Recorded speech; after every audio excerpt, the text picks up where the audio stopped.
Anybody who knows me knows that I love professional wrestling. Like, I love wrestling. I've been a WWF/WWE fan for as long as I know, as long as I can remember. I grew up on wrestling: Hulk Hogan, Ultimate Warrior, Macho Man, the Million Dollar Man, Jake the Snake, the Big Boss Man, Earthquake, Andre the Giant, Ric Flair, all of these guys. I grew up on this stuff, so I love it. Like, I love it like this much. Anyway, so here I am figuring out what I can do to bring a new exciting twist to presenting the gospel. And one of the things I thought about was, man, how many professional wrestlers that millions and millions of people know actually profess to be saved, to be Christians, to be God-fearing people. So I'm like, yo, that would be cool to do a series on professional wrestlers. So I'm like, man. So I figured, what professional wrestler can I do a video on? Like, the first one that comes to mind that people would be like.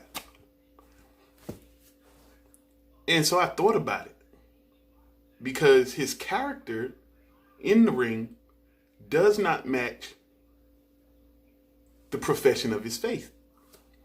So, the character in the ring, he puts people in body bags, he puts people in caskets, he sets them on fire, so on and so forth. His brother in the storyline is the devil's favorite demon. He talks about the hounds of hell baying for your soul. And I'm like, wow. The oxymoron to all of this would be that he's actually professing to be saved.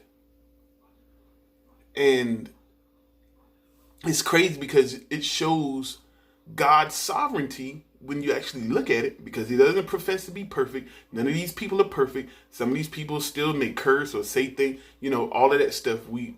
Nobody's perfect. I don't know these people personally, so I don't know how they absolutely live their life. I'm just going on what they have said in interviews and that they have professed to be born again Christians. So when you think about Mark Calaway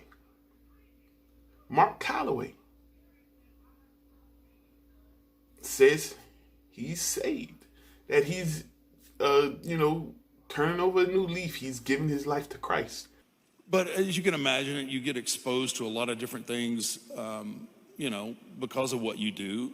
And, I lived a pretty excessive lifestyle. And I didn't have I believe in God, but I wasn't living my life for God. Yes. And somehow or another, I met I even actually get a little choked up. Wow. She's awesome.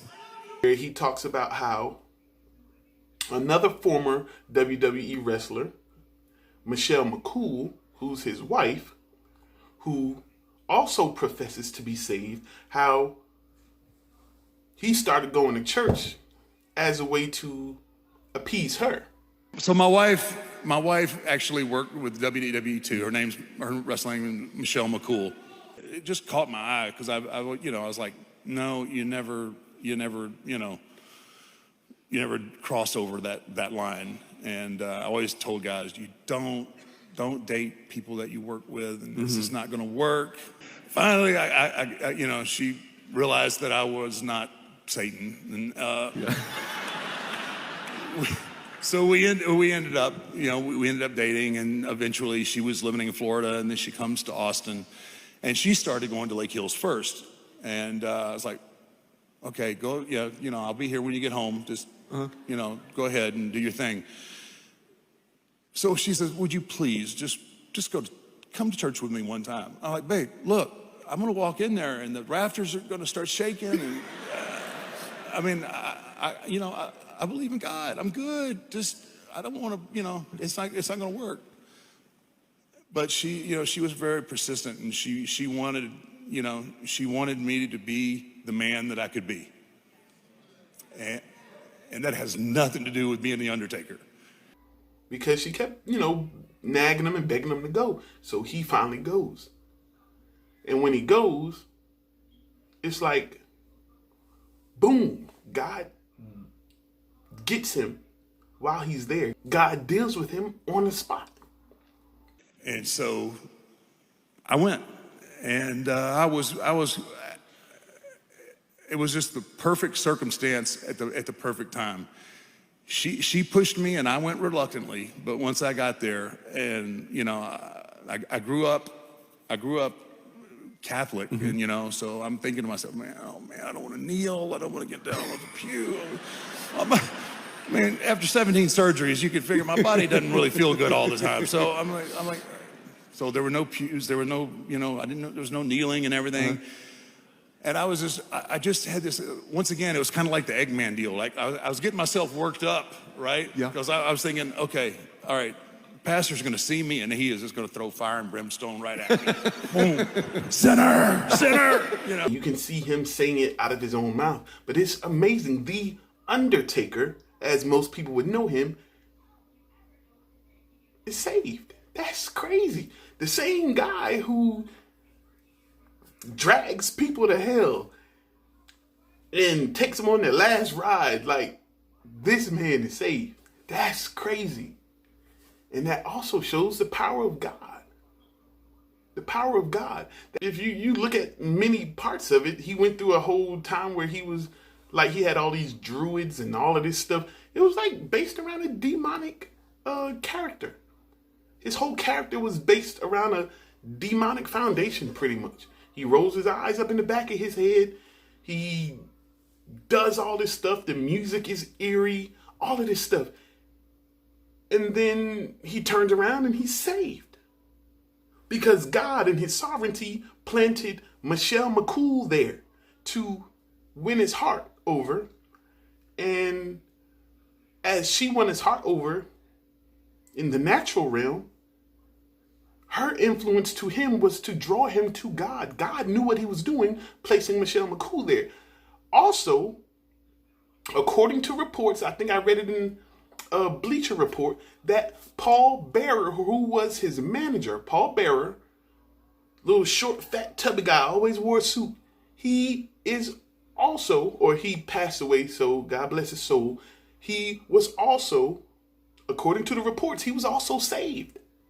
So then here was another guy who was a part of this demonic character who was saved. Another, I'm sure, because they had to travel together, they had to work together for years and years and years, was some type of, if he was truly saved, some type of influence on The Undertaker. Him not even knowing that God put these people in his life sovereignly, providentially, put these people in his life to steer him in the direction he wanted him to go. How awesome would it be? How much glory would it bring to God? Because this isn't necessarily about The Undertaker. It's not about Mark Calloway. It's about Jesus. So then how awesome would it be that this guy who played this character for the most major part of his life, everybody knows him. I'm talking about, you can find 2-year-olds who know The Undertaker, and you can find 60, 70-year-olds who know The Undertaker, and I doubt that you would find anybody who would not say that this was a great wrestler, that this character was amazing. No matter not necessarily good on the spiritual side, but entertainment-wise, wow, wonderful career. Like, his career was amazing. And then here he goes crying on stage about Jesus, knowing Jesus. And you know how he's not perfect and none of this stuff, but this 7-foot man, 300 and some odd pounds, one of the most widely recognized entertainers in the world, crying on stage because his wife dragged him to church, and it was there where he found Christ. That's amazing. That shows the power of God. That even in our mind, those who are so far off, God can still bring them in. What you gonna say about God? It is not the power of the man. It is not the strength of the man. It is not the mind of that man. It is not the will of that man, but the will of God in his providence, in his sovereignty, to draw those to Christ as he wills. It is God's doing. Salvation is all of God, and all that we bring to salvation is our sin. All we have to offer God is our sin. It is God who gives us the grace to be saved, to believe. And as the Undertaker has admitted from his own mouth, that's all I have to go by. Like I said, I don't know him personally. I don't know what he lives like. I don't know who he is behind doors. But as far as the profession that has come out of his mouth, this is an amazing, amazing testimony to the far-reaching power of God. So I hope you enjoyed this episode. I don't even know what to call it yet. I'll figure it out by the time you see this video. I'm sure I'll have a name for it. But yeah, I thought it was cool. So, hey, I did it. Hope y'all like it, man. Let's continue to do this, man. Yeah, so y'all have any questions, any concerns, share it, like it. Comment. Give me some comments. Give me some feedback. Let me know what y'all think. And peace. Y'all have a good one.